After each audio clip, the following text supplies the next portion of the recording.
China, nagpasaway na naman. Nagbabala ang Japan tungkol sa ginawa nilang kalokohan.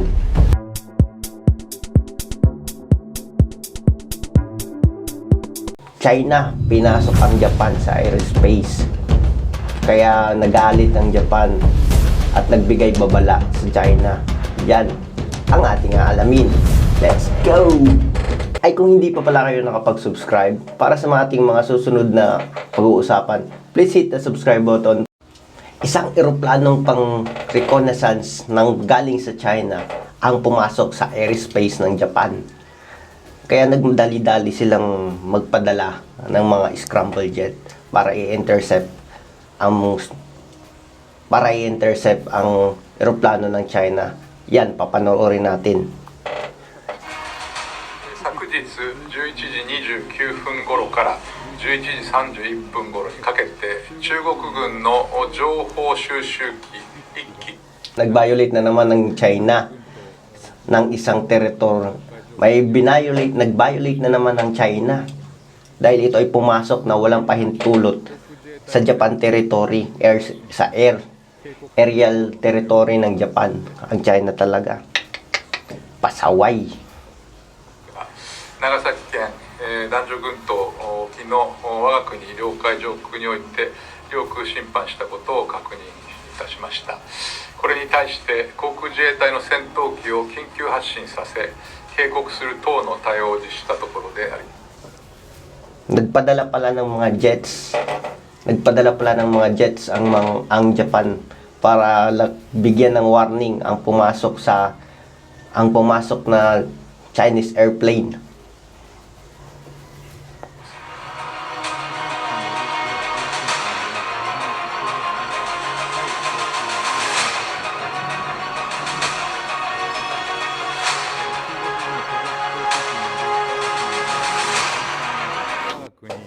Ito pala yung kauna-unahang pag-violate ng China sa airspace. Pero iba to sa water territory ng Japan kasi mayroong mga nakaraang insidente na pumapasok ang China doon sa teritoryo ng Senkaku, which is nasa vicinity siya or territory siya ng Japan. So ito ay first time sa airspace ng Japan, hindi sa water. Kasi kung sa water, doon sa dagat, lagi-lagi naman doon sa dagat, meron nang nangyari doon na nag-violate na din ng China na pumasok doon. Na alam ko kung correct me if I'm wrong, kung sa Senkaku ba yun? Parang ganun. Parang sa Senkaku Island yun.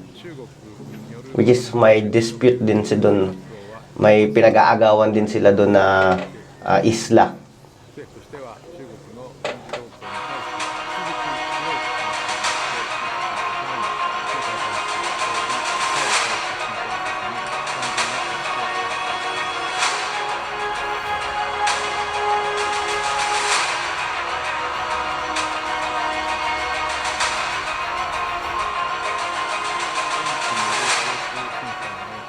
軍機による領空侵犯を確認し公表したのは対領空侵犯措置を開始してから初めてであると承知しております。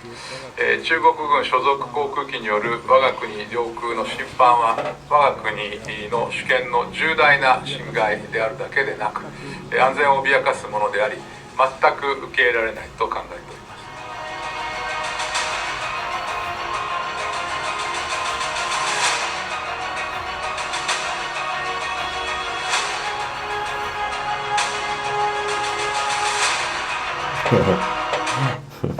Ito nagsalita na naman yung ministry ng Japan na hindi daw nila intensyon na mag-invade ng teritoryo, airspace, kumbaga. Pero alam nyo naman ng China, kapag sinabi na oo, ibig sabihin hindi. May kalokohan lagi tong China na to.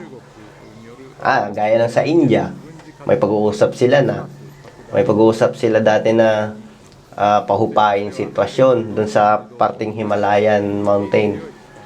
Kasi meron din sila dun na dispute na pinag-aagawan din na territory sa border, malapit sa border na yon. Pero Ang nangyari pagkatapos ng usapan na yon, sinalakay ng China yung isang parang kampo doon ng mga India.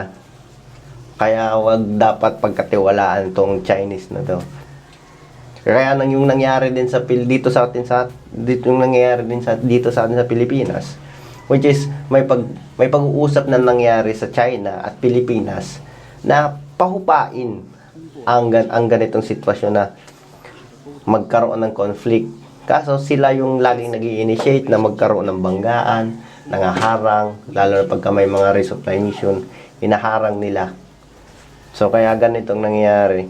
Huwag kayong magtitiwala dito sa China na kung anong sasabihin ay iba yung nagiging actual na nangyayari.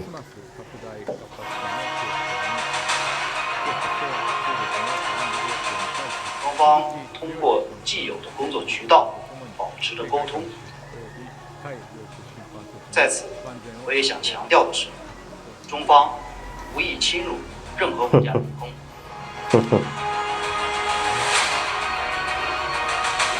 So, itong China talaga laging pasaway na itong China na to. kung kayo ang tatanungin, ano kaya ang pinaplano nitong China? Bakit gustong-gusto makipag-away, makipag-irian sa mga bansa?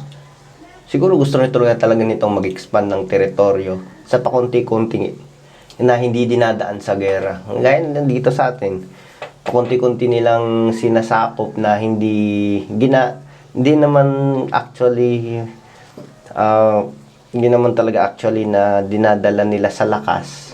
Sa paramihan siguro kaya nilang dalhin. Kasi kung sa lakas, hindi naman sila nag-i-engage sa gera. Kaya sa Vietnam, sa Japan, hindi naman sila nag-i-engage. Pero pakunti-kunti, inch by inch, parang nahalata ako na inch by inch, parang una, i-explore nila, tapos pag nakita na nila may potential yung lugar, parang i-occupy nila na hindi dumadaan sa gera, which is yun ang tinatawag nilang gray tactics. So yun, kung ano man masasabi nyo sa China, please comment below. At para rin pala ma-continue ang ating pag-uusapan, huwag kalimutan na mag-subscribe below. Salamat!